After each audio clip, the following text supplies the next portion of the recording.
Perhitungan provinsinya.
Arahnya. Assalamualaikum warahmatullahi wabarakatuh. 1, 2, 3, 4, 5, 6, 7. Terus aya 7 orang nu join ya, kan teh. Tas langkung ti setengahna. Kami aya peserta dari luar atau rancangan atau anggota kelompok, mangga tiasa gabung kangge acara ieu sifatna bebas.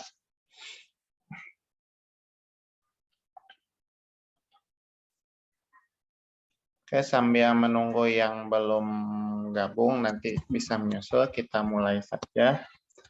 Karena sudah jam 9 lebih ya untuk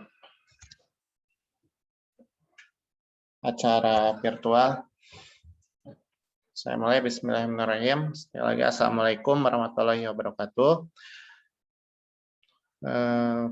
Puji dan syukur mari kita panjatkan kehadirat Allah Subhanahu wa taala yang mana atas limpahan rahmat dan karunia-Nya kita bisa melaksanakan tahapan dari kegiatan yang kita laksanakan sejak kemarin. Dan sekarang pada tahapan yang kedua yaitu di penyuluhan virtual melalui Zoom meeting, yang mana kemarin temanya tentang apa? Ada yang masih ingat atau udah pada lupa? Kang Ewing? Ilmu aplikasi GPT.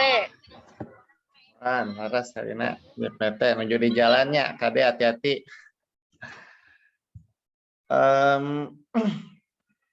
Kemarin terakhir saya sudah bagikan untuk modelnya untuk bisa dibaca sebagai tambahan referensi, tambahan ilmunya.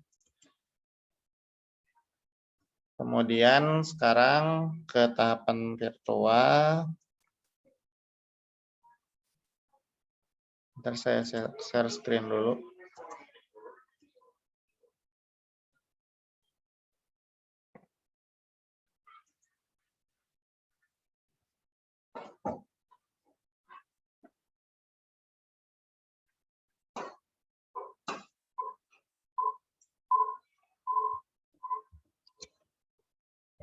Mantul. Di mute ya Pak Didi.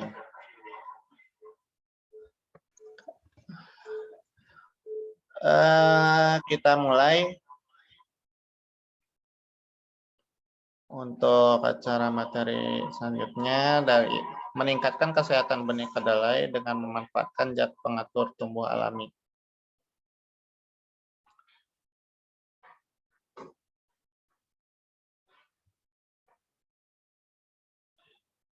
Yang akan jadi pokok bahasan pada penyuluhan kali ini, yang pertama kita akan mengenal apa itu zat pengatur tumbuh. Mungkin beberapa ada yang sudah mengenal, tapi kebanyakan dari hasil pretest kemarin banyak yang belum mengenal.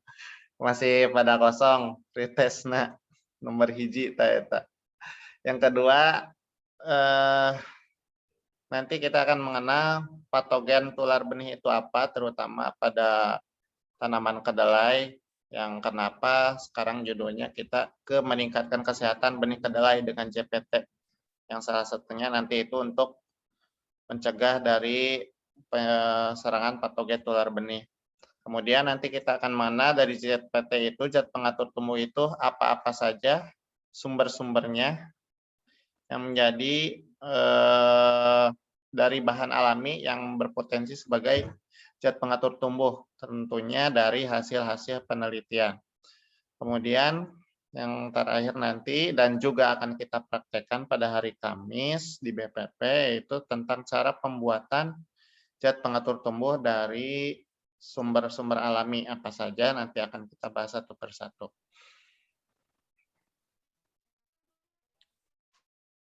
Baik, yang pertama adalah dari konsep zat pengatur tumbuh, pengertiannya. Kalau secara pengertian ini ya, senyawa organik yang bukan merupakan zat hara. Jadi ZPT itu bukan pupuk, bukan seperti NPK, urea, bukan dari zat hara. Tapi ini adalah sesuatu untuk mendorong baik itu penyerapan unsur hara sehingga dapat meningkatkan pertumbuhan. Senyawa organik yang bukan merupakan zat hara ini digunakan dalam jumlah yang sedikit. Jadi di sini peranan ZPT itu bisa mendorong pertumbuhan atau bisa juga menghambat, sehingga yang pada intinya zat pengatur tumbuh itu ialah untuk mengatur proses pertumbuhan itu sendiri yang merupakan reaksi fisiologis dalam tanaman. Jadi sekali lagi yang disebut JPT itu bukan pupuk, bukan unsur hara, berbeda dengan urea, berbeda dengan NPK dan lain-lain yang memiliki unsur hara untuk kebutuhan nutrisi tanaman. Tapi kalau ZPT itu untuk pendorongnya, suplemen. Nah, kenapa harus pakai ZPT? Tujuannya apa aja? Yang pertama, yang paling utama itu memang ZPT sebagaimana namanya zat pengatur tumbuh, itu memiliki fungsi atau tujuan dapat merangsang pertumbuhan daun, batang, akar, ya ini akar, bunga dan buah. Jadi lebih ke vegetatif, ke pertumbuhannya dulu. Jadi dirangsang pertumbuhan, pemanjangan batang, penambahan daun, dan penguatan akar, pertambahan massa volume akar, dan sehingga ke inisiasi bunga dan buah pada akhirnya nanti. Kemudian tujuan lainnya sehingga jika sudah dapat dirangsang dari pertumbuhan, maka hasil produksi akan meningkat. Karena produksi yang baik berawal dari tanaman yang baik. Kemudian ada fungsi ketiga, yaitu untuk mencegah kerontokan bunga dan pembusukan tangkai. Nah, dari poin ketiga ini yang menjadi salah satu alasan kenapa ZPT juga dapat dimanfaatkan untuk mencegah patogen tertular benih. Itu. Salah satu yang menjadi teorinya kenapa ZPT bisa menghambat atau mencegah penularan patogen, salah satunya dengan cara meningkatkan kekuatan atau kesehatan dari tanaman itu sendiri. Jadi jika tanamannya kuat, maka potensi untuk terserang penyakit juga rendah. Sumber-sumber ZPT, dari mana diperoleh ZPT itu, zat pengatur tumbuh itu ada dua. Yang pertama, dari dalam tanaman itu sendiri atau endogen. Jadi tanaman sendiri juga menghasilkan ZPT dengan reaksi fisiologis di dalamnya, di dalam tanaman. Tanaman itu memang memproduksi sendiri untuk pertumbuhannya. Jadi tanaman tidak bisa umpamanya kita kasih pupuk atau tanaman itu mendapatkan unsur hara dari lingkungannya. Kalau tidak ada ZPT dari tanaman itu sendiri, maka pupuk tidak akan terserap, pupuk tidak akan optimal fungsinya terhadap tanaman, karena yang berfungsi mengubah atau mengatur dari unsur hara pupuk sehingga menjadi meningkatnya pertumbuhan tanaman itu peran dari ZPT. Kalau pupuk hanya sebagai bahan bakar. Kalau dari motor mah pupuk mah bensina gitu teh. Nah, kalau ZPT mah mekanisme di dalamnya kumaha cara ngatur si bensin terbakar menjadi sebuah tenaga sehingga motor bisa berjalan. Itu juga di tumbuhan, bagaimana mengubah atau mengkonversi si unsur hara dalam pupuk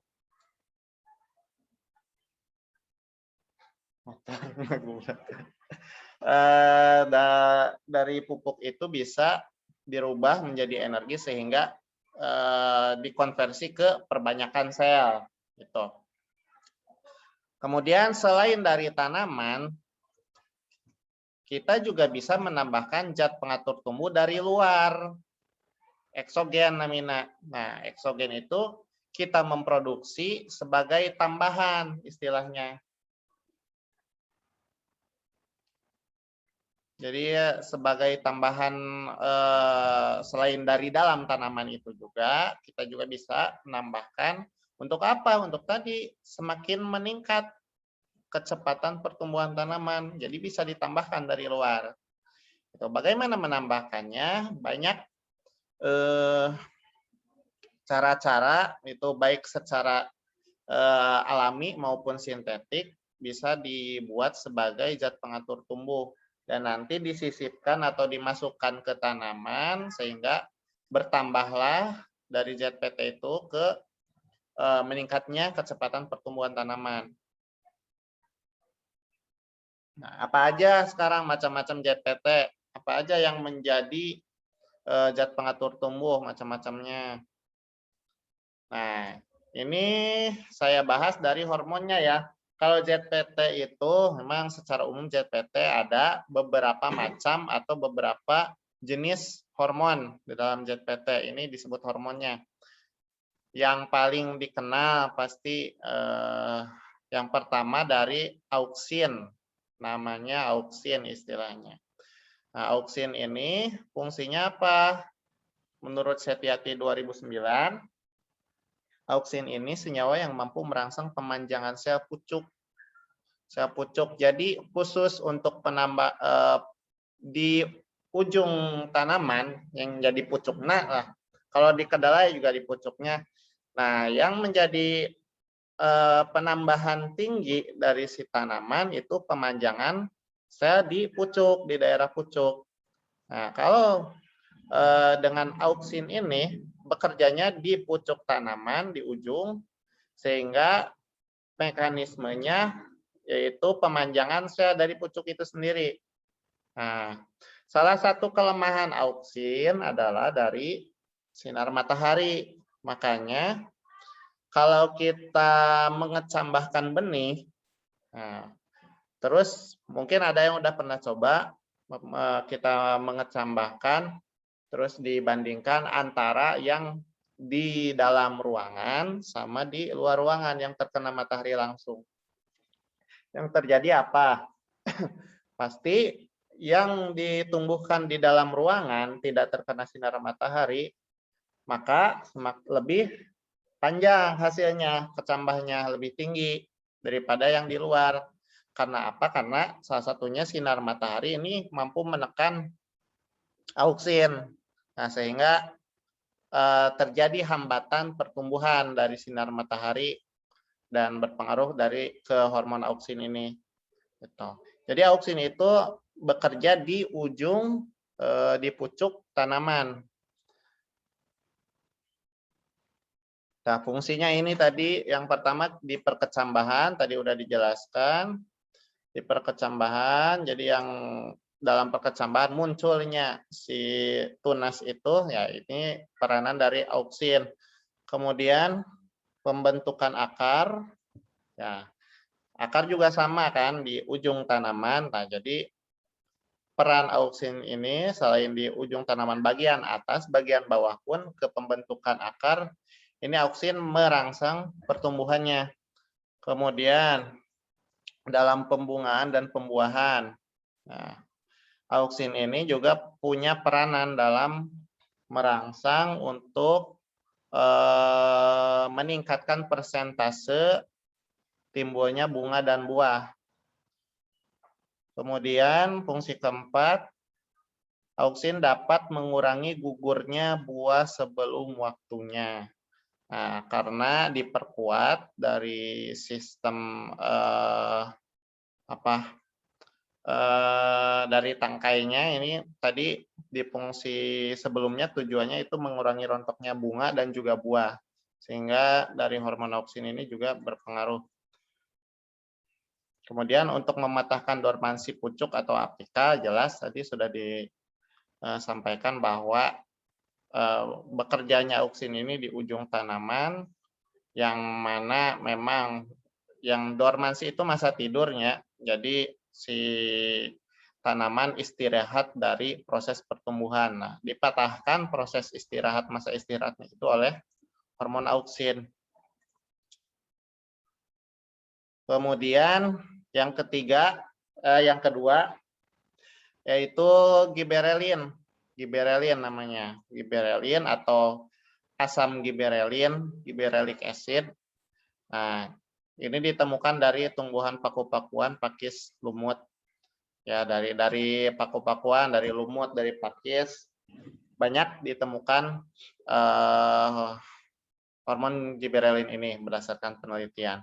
Dan fungsinya, kalau auksin tadi di ujung tanaman, perpanjangan sel, kalau giberelin fungsinya untuk merangsang pembelahan sel. Jadi memperbanyak sel tanaman. Salah satu indikator tumbuhnya tanaman itu adalah bertambahnya sel di dalamnya. Ini adalah peranan dari giberelin. Peranan hormonnya, yang pertama, tanaman menghasilkan bunga sebelum waktunya. Maksudnya apa? Sebelum waktunya teh. Nah, ini dia dipercepat. Jadi kalau dalam hitungan sekian bulan tanaman harusnya dalam sekian bulan dapat berbunga. Nah, dengan penambahan giberelin, ini bisa lebih cepat lagi itu kematangan atau pemasakan si tanaman dari fase vegetatif ke reproduktif. Kemudian terjadinya buah dengan tidak diserbuki. Ini berlaku pada beberapa tanaman. Mungkin tidak semua tanaman ya, cuma beberapa tanaman aja. Kemudian dapat tinggi tanaman. Mungkin ada yang pernah lihat di video atau di mana tanaman tertentu ukurannya jumbo lah, istilahnya jumbo, lebih dari norma, itu adalah peranan dari giberelin. Kemudian mempercepat tumbuhnya biji dan tunas. Dan tinggi tanaman menjadi lebih tinggi. Nah, sebenarnya dari auksin, giberelin, dan juga hormon lainnya itu ada kesamaan mekanisme kerja, terutama dalam penambahan tinggi dan panjang tanaman. Cuman masing-masing ada kekhasannya juga, ada spesialnya. Nah, kalau yang ketiga, sitokinin. Nah, sitokinin ini merupakan pengganti adenin. Adenin itu dalam gen tanamannya, di dalamnya meningkatkan pembelahan sel. Sama ini juga seperti giberelin. Nah, cuman di ini untuk sitokinin khusus, sitokinin ini diproduksinya di dalam akar, jaringan buah, dan juga di dalam biji. Gitu. Peranannya sitokinin tadi pengaturan pembelahan sel. Jadi ini mengatur, bukan hanya mendorong atau menghambat, tapi diatur pembelahan sel dalam tahap sedemikian sehingga masih dalam batas wajar. Karena ada juga pembelahan sel yang disebut tidak wajar, itu malah jadi penyakit tanaman itu, karena pembelahan sel terlalu tinggi, tingkatannya perbanyakan sel di luar kendali justru menjadi penyakit. Misalkan di bintil-bintil akar pada di luar kacang-kacangan ya. Misalkan ada bintil akar pada tomat. Nah, itu juga salah satunya disebabkan perbanyakan atau pembelahan sel yang lebih dari batas wajar. Jadi di sini peranan sitokinin adalah mengatur pembelahan sel. Kemudian pembentukan organ, pembesaran sel dan organ, pencegahan kerusakan klorofil dan pembentukan kloroplas. Tentu yang penting ini juga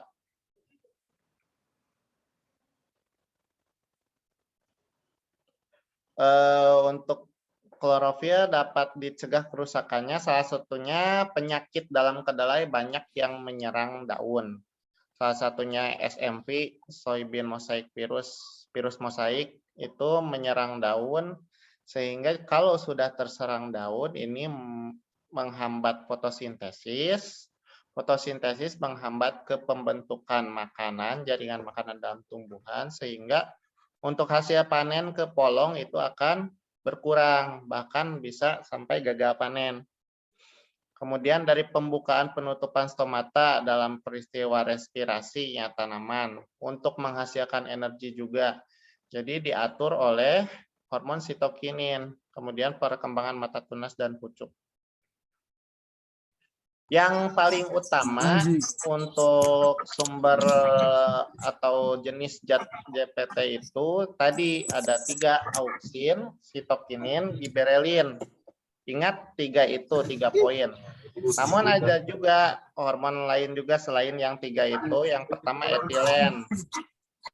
Mungkin sering dengar etilen, gas etilen. Ini lebih banyak berperan dalam proses pematangan buah. Biasanya paling sering dalam proses, kalau kata ilmiahnya senescence. Senescence itu pematangan. Itu dari gas etilen. Kalau misalkan banyak yang penjual buah atau apa yang mematangkan buah dengan karbit, pengkarbitan. Nah, yang dikandung dalam karbit itu sebenarnya gas etilen juga. Gitu. Kemudian ada juga GPT dari asam absisat ya. Ini memang bukan zat yang utama, karena yang utama tadi yang 3. Merupakan senyawa alami yang terlibat dalam pertumbuhan dan perkembangan tanaman, diantaranya ada penghambatan pertumbuhan dan beberapa yang meningkatkan embriogenesis dan protein biji cadangan. Jadi lebih di biji juga untuk pembelahan sel, perbanyakan dan pembelahan sel di dalam biji. Nah. Kemudian masuk ke sumber-sumber ZPT alami, karena nanti yang akan kita praktekkan itu untuk pembuatan ZPT ya dari bahan-bahan alami. Apa saja? Salah satunya yang pertama ada air kelapa, ada rebung bambu atau iwung, di kita mah bahasanya rebung bambu, kemudian ada bawang merah dan juga bonggol pisang. Ini bahan-bahan yang mudah ditemukan dalam kehidupan sehari-hari. Jadi untuk pembuatannya relatif sederhana. Nah, untuk auksin itu di bawang merah banyak ya. Dan giberelin juga giberelin di rebung bambu dan juga pisang. Nah, untuk hormon sitokinin sendiri dikandung di air kelapa atau air nira. Nah, jadi dari bahan-bahan ini kita bisa ekstrak masing-masing hormon yang tadi dijelaskan, auksin, sitokinin, dan giberelin. Bagaimana cara pembuatannya? Yang pertama, tadi ini alat-alat yang diperlukan. Bahannya dari 4 jenis tadi, bawang merah, rebung bambu, bonggol pisang, dan juga air kelapa. Ditambah air biasa ya, bisa air lebih bagus sebenarnya air suling atau air destilasi. Itu alat-alatnya ini. Kemudian cara pembuatannya mungkin yang udah baca juga di modul karena sama ya. Ini akan kita laksanakan nanti. Penimbangan bahan sebesar masing-masing 200 gram. Kemudian dicampurkan dengan air ya untuk di blender, perbandingannya 2:5. Nah, kalau udah di blender kita ekstrak, disaring. Nah, yang hasil saringan itu adalah ekstraknya. Kemudian dimasukkan dalam botol dan didiamkan sehari semalam, 24 jam. Jadi ini namanya masa inkubasi di ekstrak. Masa inkubasi ekstrak ZPT itu selama 1,24 jam. Kita mendiamkan supaya apa tujuannya inkubasi ini? Untuk mengaktifkan zat yang terkandung dalam ekstrak tersebut. Jadi butuh waktu 1 kali 24 jam.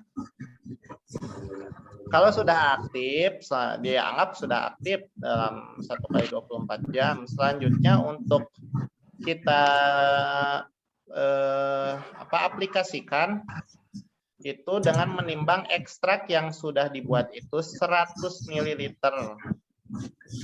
Ekstraknya 100 ml dicampur air 500 ml. 1:5. Jadi totalnya nanti dihasilkan untuk aplikasi itu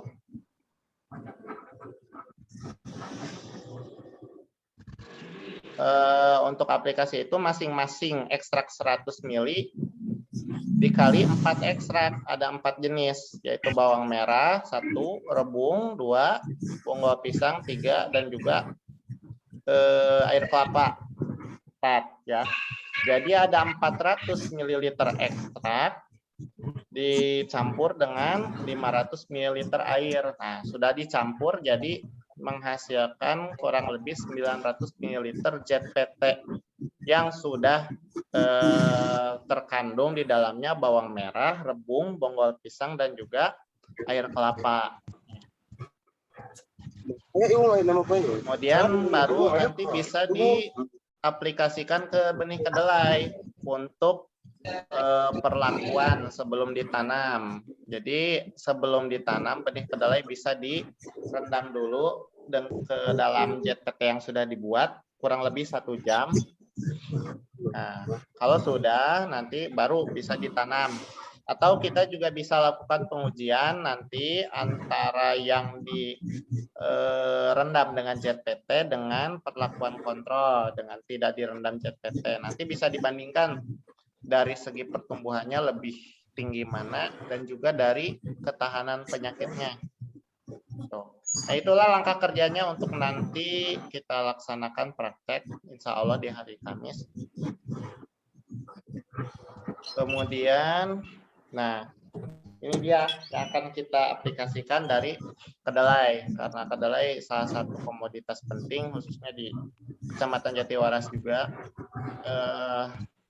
Untuk deskripsinya sebagai berikut ya, pasti udah pada tahu.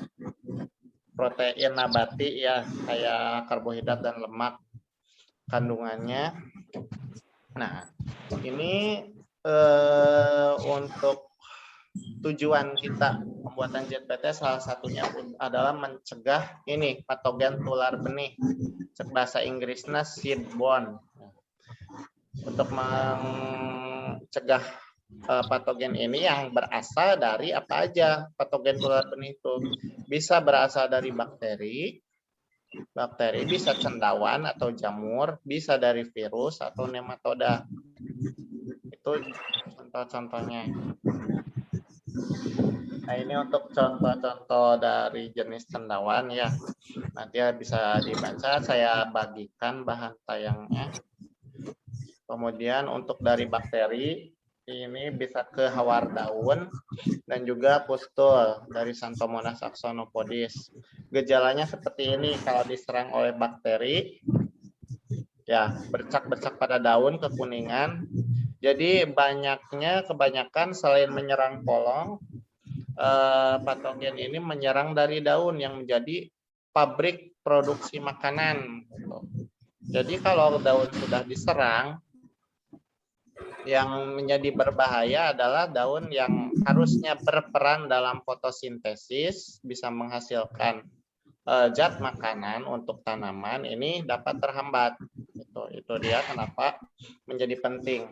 Nah, yang paling penting ini, yang sudah pernah bertanam kedelai, mungkin apakah ada yang pernah mengalami kejadian ini, yaitu diserangnya kedelai oleh virus.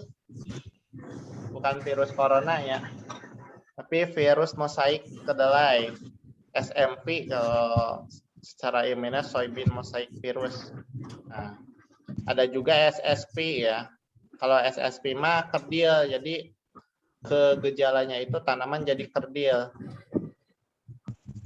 Yang paling dianggap paling penting penyakit dari kedelai itu virus mosaik. Kenapa? Karena di kasus bisa sampai menyebabkan kegagalan sampai 100%. Dan juga untuk virus ini karena ditularkan oleh virus, jadi untuk obatnya sendiri ini masih sulit. Masih ke cara pencegahan secara preventif. Jadi kalau sudah terserang virus ini dikatakan sulitlah pengendaliannya kalau sudah terkena, selain dimusnahkan tanamannya. Gitu. Bagaimana cara mengelolanya? Bagaimana cara kita mengelola supaya tidak menyebar patogen tular benih ini? Yang pertama, pencegahan. Dari pencegahan penyakit prapanen. Ya, salah satu beberapa di antaranya caranya ialah pemilihan benih yang sehat. Jadi kita harus sebelum menanam kedelai itu pilih dulu benih yang sehat dan juga bersertifikat, udah standar. Kemudian pemilihan varietas yang tahan penyakit, dan juga teknis budidaya yang sehat seperti apa pengaturan jarak tanam dan lain-lain. Ini ke pencegahan, tindakan preventif. Kemudian perawatan benih pasca panen. Jika sudah dipanen benih kedelai, ya ini ada potensi masuknya penyakit dari ini pasca panen. Jika pasca panen kurang baik, misalkan terjadi kerusakan pada biji karena proses pengangkutan atau pemipilan atau dari pengolahan biji dari polong dikeluarkan. Nah, ini bisa dari luka-luka yang dihasilkan bisa menjadi jalan masuk virus atau bakteri atau yang lainnya bisa masuk dan menginfeksi tanaman. Kemudian cara lain bisa ke perlakuan benih. Selain tadi memang dengan ZPT, kita juga bisa melakukan dengan perendaman air hangat. Air hangat atau air panas, suhunya 50-54 derajat Celcius selama 5-30 menit. Gitu. Jadi dengan penambahan atau perendaman benih ke air panas diharapkan beberapa bakteri atau cendawan khususnya yang tidak tahan panas ini bisa mati sehingga mengurangi risiko penyebaran penyakit. Nah, kemudian ada perawatan dengan APH. Apa itu APH? Yaitu agen pengendali hayati. Jadi kalau agen pengendali hayati mah dari benda makhluk-makhluk hidup. Bisa digunakan tanaman dari tanaman ya yang diekstrak. Tanaman ini terutama yang salah satunya ini dia ZPT masuk ke ini penambahan agen pengendali hayati yaitu dari ekstrak tanaman tadi yang dihasilkan dan kemudian dicampurkan menjadi sebuah ZPT. Atau agen hayati dari jamur yang bersifatnya jamur baik lah. Bukan jamur yang menyebabkan penyakit tapi yang mengendalikan penyakit beberapa di antaranya. Seperti yang disebutkan ini Pseudomonas trichoderma. Dari trichoderma biasanya banyak di toko pertanian juga sudah banyak tersedia untuk trichoderma. Dari toko obat. Kemudian secara kimiawi juga bisa kita ke perlakuan pada benih. Kalau tadi secara alami, ini secara kimia menggunakan bahan-bahan kimia.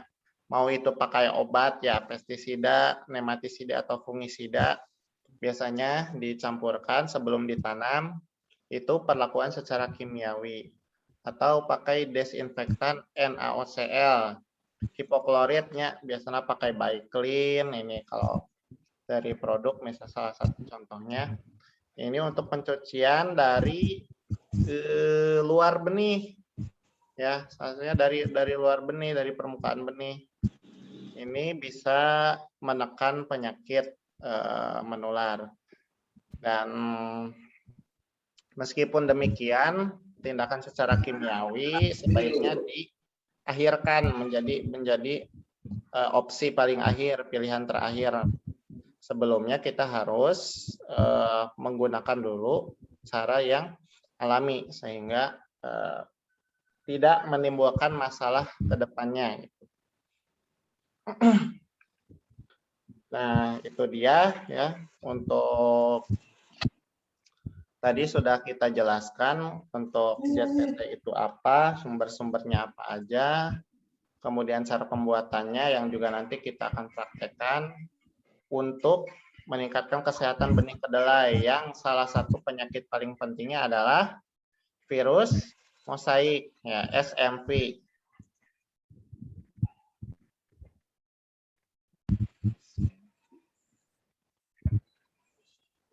Oke.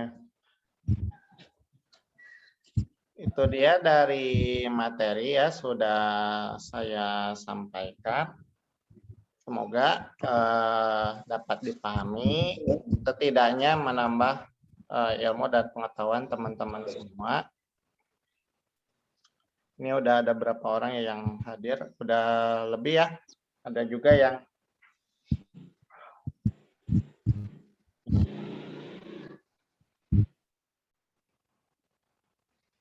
baik, lanjut ke sesi berikutnya.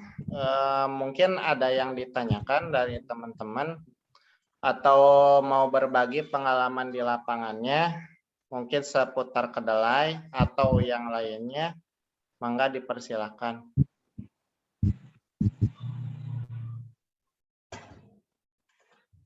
Monggo dipersilakan Mangga kepada yang ahli. Bade anu ditaroskeun mangga. Rekan-rekan peserta mungkin bisa mohon on kamera dulu semuanya untuk di screenshot ya sebagai bukti.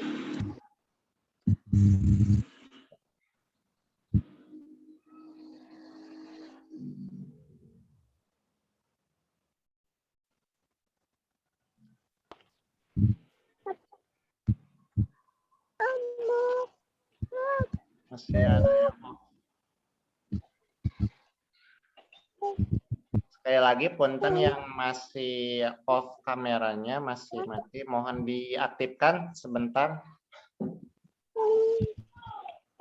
untuk kita sesi foto. Semua malah ya.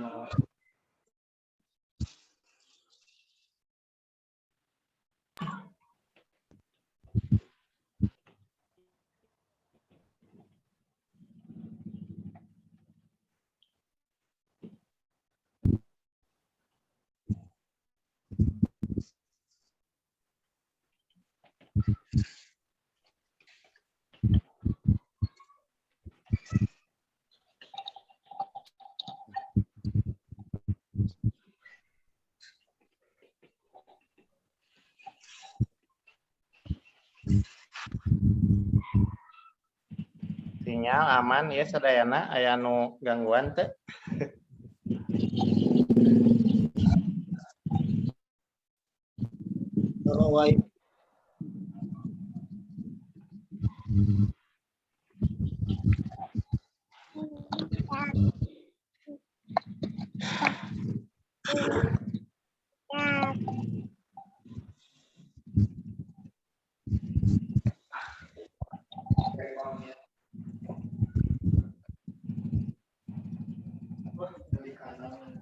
Untuk kehadirannya, form kehadiran monggo biasa diisi udah di kolom chat linkna. Mangga bilih aya nu bade ditaroskeun ti rekan-rekan petani milenial atanapi ti rekan-rekan BPP oge mangga.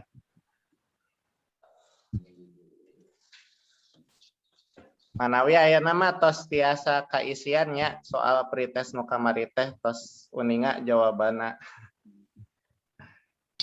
Anu Datos, kamari datos. masih kosong soal pretesna.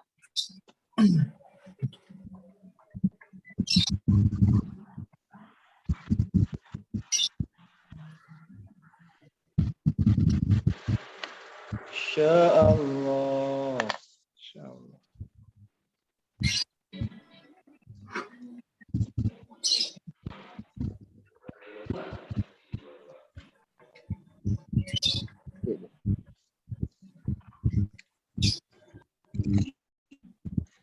Dina ieu parina perkawis ngedamel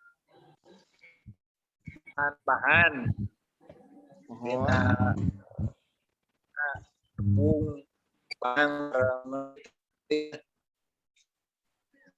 nah di teh dicampur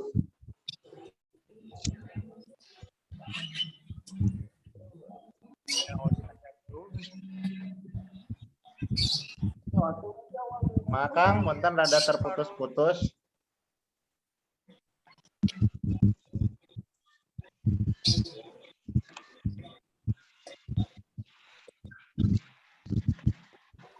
dina perkawis ieu bahan-bahan eta terpisah langsung dicampur bae Oh iya. tilu ieuna Mohon. Dari cara pembuatannya ZPT untuk bahan-bahan, jadi ada 4 bahan nanti dari bawang merah, rebung, bawang pisang, air kelapa. Nah, sebelum ke pencampuran jadi ZPT itu kita nanti buat dulu ekstraknya satu persatu, dipisah dulu. Jadi bikin ekstrak bawang merah dulu, kemudian bawang pisang, rebung, itu satu-satu dulu dipisah. Perbandingannya tadi 200 gram bahan dicampur dengan 500 ml air. Jadi 2:5 perbandingannya. Jadi satu persatu dibikin.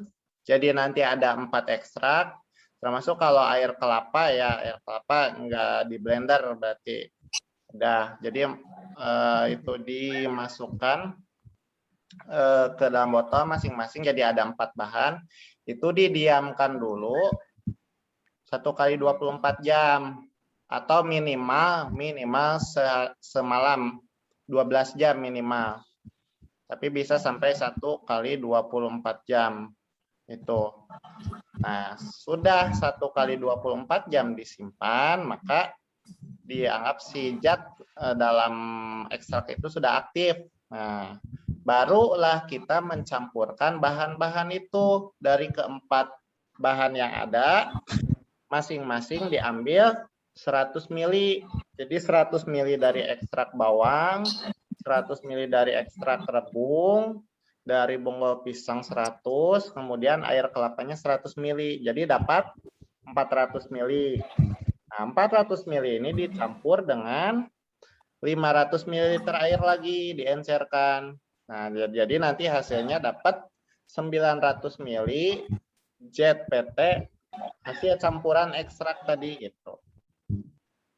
Itu Kang, jantan dibikin dulu terpisah ekstrak nama. Baru nanti kalau sudah jadi dicampurkan satu-satu. Jadi ada 4 bahan itu dicampur di akhir sebelum diaplikasikan. Itu kawaler penginten Kang. iya Punten Kang ya itu Maros. Mangga. Kami perlakuan guys. Anu tina mulai biji-bijian misalkan kan namanya kedelai Kang guys. Bi kangge tanaman sanes misalkan anu tina binina tina bijian, tina berbiji-bijian apakah non sami itu perlakuan anak gitu kange perkawis mulai pemupukan tanah sampai ke sejat non itu pengatur tumbuhan anak gitu Kang. Mohon. Alhamdulillah atur nuhun Kang Patarosana. Janten iya ZPT bisa diaplikasikan untuk semua jenis tanaman dengan biji keras ya. Dengan biji-biji dengan karakteristik seperti kedelai kan biji keras.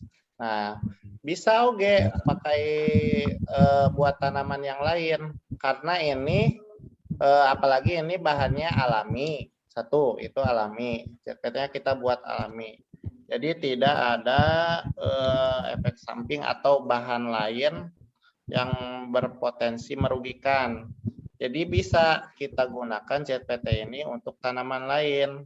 Bisa ke benih kacang-kacangan atau ke benih sayuran misalkan. Ke benih cabai misalkan bisa. Ini jadi ini sifatnya universalnya, bisa semua diaplikasikan. Gitu. Karena tadi manfaatnya sudah dijelaskan. Banyak sekali manfaatnya gitu, terutama dalam meningkatkan pertumbuhan. Untuk benih-benih yang sekiranya juga dianggap sulitnya berkecambah karena punya masa dormansi, punya masa istirahat. Salah satu pemecahan dormansinya tadi menggunakan ZPT ini, jadi bagus juga. Baik untuk tanaman yang secara perkecambahan cukup sulit karena tadi memiliki biji yang keras. Nah itu biasanya kan ada pengaruh dalam perkecambahan. Nah salah satu caranya dengan mengaplikasikan ZPT yang kita buat ini dengan bahan-bahan alami. Tuh, jantan biasanya Kang, pada karena benih nolain oge tidak terbatas pada kedelai saja. Cuma di sini karena salah satu komoditas yang bisa dikatakan unggulan ya di JT Waras bisa di prospek kedelai. Nah, jadi yang saya angkat di sini untuk ke benih kedelai. Tapi bisa ke benih lainnya juga. Kami Kang perkawis jangka waktuna Kang tina pemupukan sampai karena ZPT tina apakah ZPT heula atau napi pemupukan heula atau langsung nyapus teh runtutan pemberian ke tanaman Kang. Oke. Untuk runtutannya pasti JPT heula Kang.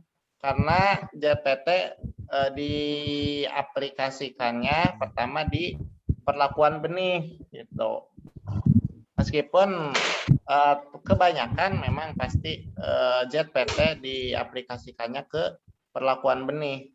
Karena pasti yang banyak diketahui sama petani juga rata-rata pasti udah pada tahu kalau mau nanam kedelai biasa nama pakai fungisida anu kimianya anu bentuk bubuk gitu. Pakai fungisida itu biasanya pakai kimia. Nah, sebenarnya bisa sebelum pakai kimia kita bisa pakai yang alami dulu ya dari ZPT. Nah, jadi dari penyiapan benih dulu sebelum ditanam atau sebelum disemai kalau biji-biji yang perlu disemai benih cabai atau timun, nah kan disemai dulu. Jadi sebelum disemai dilakukan perlakuan benih dulu. Nah, kalau pupuk pasti nanti udah ditanam. Atau kalau pupuk organik kan ke tanahnya dicampurkan. Kalau tambah pupuk kimia pasti nanti di usia-usia sudah udah tumbuh tanamannya ya. Udah lebih dari 10 hari setelah tanam rata-rata. Tergantung dari tanaman itu sendiri. Tapi kalau untuk aplikasi ZPT pasti banyak dilakukan di perlakuan benih sebelum ditanam.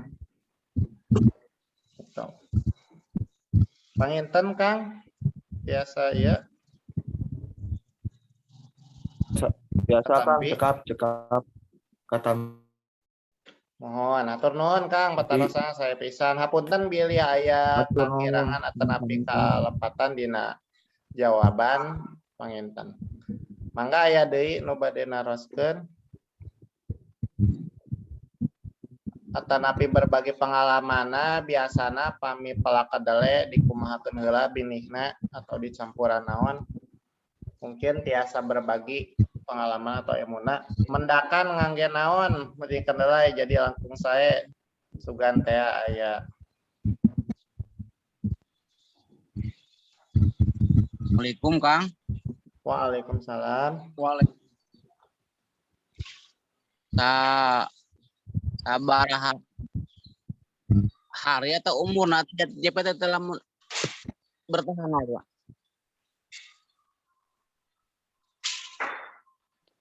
Sabaraha lami JPT naonna Kang punten? Bertahan biasa diaplikasikan. kamu disimpan gitu. Oh, masa simpennya ya. Laras ya saya pisan. Kang Dedi ti paling mana Kang? Tapi di barang bank. Oh di Barangbang. Sagali larasnya. Barangbang teh. Ngomong sekali. Mohon Kang Gadget PT ieu. Menurut tina referensi mah pami komunitas JPT ieu sedang di pertama beberapa anu mempengaruhi lama simpanan yaitu dari penyimpanannya. Ya, penyimpanan yang baik seperti apa? Pertama dari wadah yang digunakan harus bersih, ya, jangan tercampur atau misalkan dalam keadaan yang tidak bersih ya.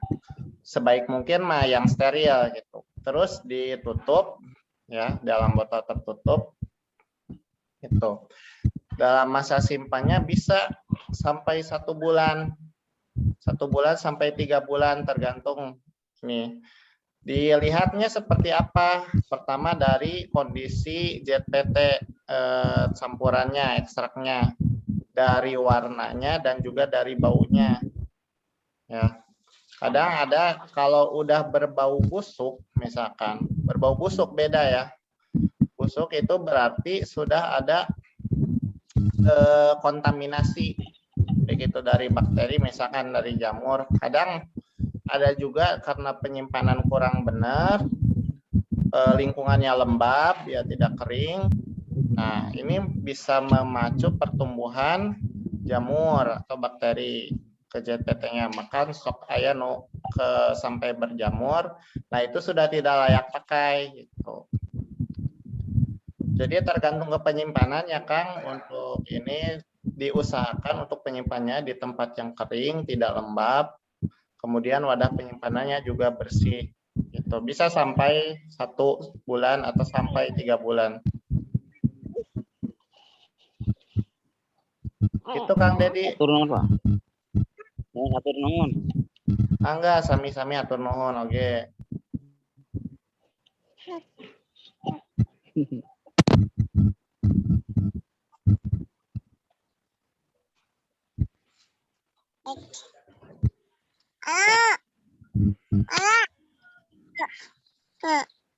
Manawi aya keneh nu bade ditaroskeun.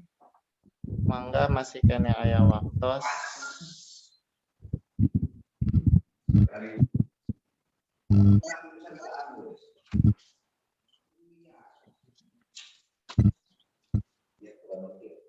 Alhamdulillahnya no join Zoom dari peserta nu kamari ngiringan sosialisasi lengkap, ditambah ada deui nu gabungnya nu diajak karena virtual meeting. Mudah-mudahan kapayuna ya tiasa janten salah satu opsi penyuluhan komo terutama di masa pandemi Covid ya. Hatur nuhun karena partisipasinya ke sadayana khususnya petani milenial di Jatiwaras. Akang Teteh Manawi masih kena aya nu bade ditaroskeun. Upami teu aya wae mah mangga panginten dicekapkeun bae kangge pertemuan ayeuna.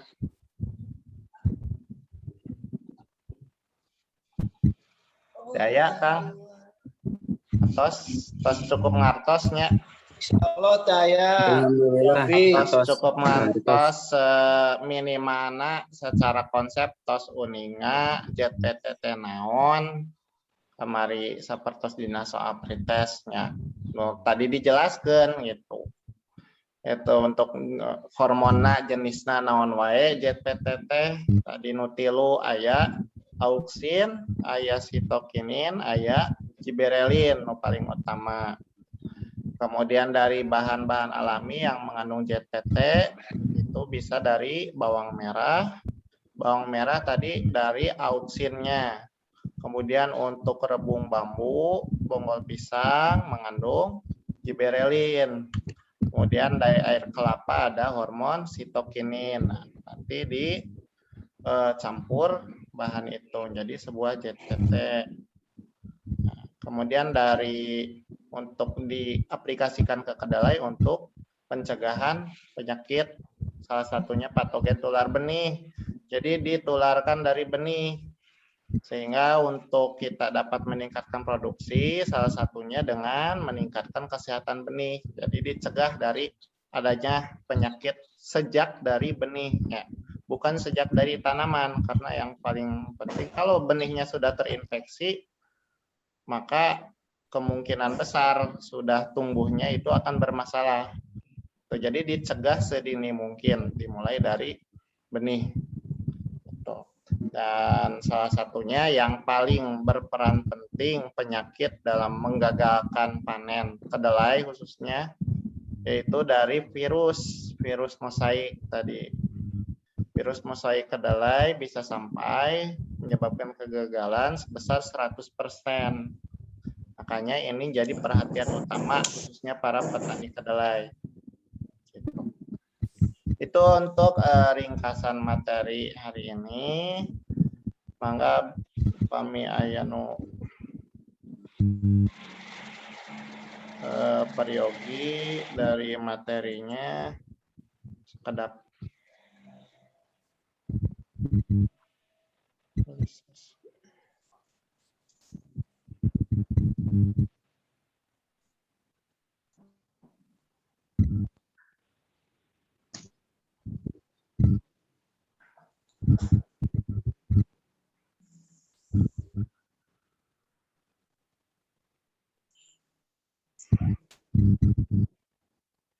Nah.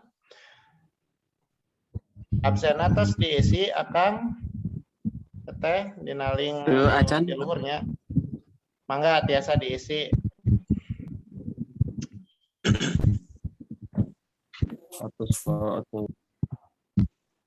Siap. Sekali deui hatur nuhun kana partisipasina ka sadayana Kang Teteh. Tos tiasa ngiring kempel dina virtual penyuluhan ieu. Ya mudah-mudahan anu didugikeun aya manfaatna, tiasa nambi ilmuna pengalamanna. Hatur nuhun kanu tos ngadugikeun patarosana pengalamanna, mudah-mudahan janten tambahan oge pengalaman kangge urang sadayana. Ti abdi hapunten bilih aya kalepatan kakirangan anu teu sesuai sareng sepemahaman Akang Teteh dina kauningan terutami dina masalah ZPT sareng masalah kedalaina. Mudah-mudahan kami aya nu kakirangan tiasa dikoreksi nya. Jadi aya nu benten paham, janten tiasa saling berbagi pengalaman. Oke, gitu. Manawi ABG masih tahap belajar oge sami-sami orang diajar sesarengannya. Atur nuhun sekali deui kasadayana. Mangga panginten tiasa live meeting nu aya keneh padamelan atrapi nu sanes kantena diantos panginten ka peserta nu kamarinya nyaringan sosialisasi kangge panginten aya tahapan praktek nanti. Dinten kieu panginten kanu gabungnya dina virtual meeting selain dari yang 9-10 orang. Jadi saat ini dilaksanakan kegiatan penyuluhan pada petani milenial dengan temanya tadi untuk meningkatkan kesehatan benih kedelai dengan zat pengatur tumbuh, yang mana dilaksanakan sejak hari kemarin, dimulai dengan sosialisasi teknis. Ada 3 tahapan, yaitu pembelajaran mandiri, virtual, dan juga praktek. Nah, supaya tidak jadi pertanyaan untuk yang lainnya, jadi dari 3 tahapan itu, yang virtual meeting ini memang tidak dibatasi. Semua orang boleh gabung untuk mendapatkan atau mengakses ilmu ya, dan berbagi pengalaman juga, jadi bisa bebas. Akan tetapi untuk tahapan praktek, mohon maaf ini terbatas kepada beberapa orang saja dengan jumlah kemarin yang daftar peserta 10 orang. 10 orang dari sekecamatan Jatiwaras. Nah, itu yang akan melaksanakan praktek karena terbatas PPKM-nya untuk tatap muka tidak dengan peserta yang banyak, dengan terbatas. Jadi mohon maaf dan mudah-mudahan dari yang bisa mengikuti full, dari yang pembelajaran mandiri, virtual, kemudian yang praktek, itu bisa menularkan apa yang diketahui atau dipelajari dari penyuluhan ini ke rekan-rekan yang lain. Tuh. Nah. Terima kasih. Sekian ya, udah dicukupkan pertemuan hari ini. Sampai jumpa lagi di pertemuan berikutnya. Dan juga semoga meskipun acara ini selesai, ke depannya kalau misalkan penyuluhan ini dinilai efektif, metodenya, kita bisa laksanakan lagi untuk beberapa kegiatan yang akan datang. Sekian dari saya. Wabillahi taufiq wal hidayah. Assalamualaikum warahmatullahi wabarakatuh. Waalaikumsalam warahmatullahi wabarakatuh.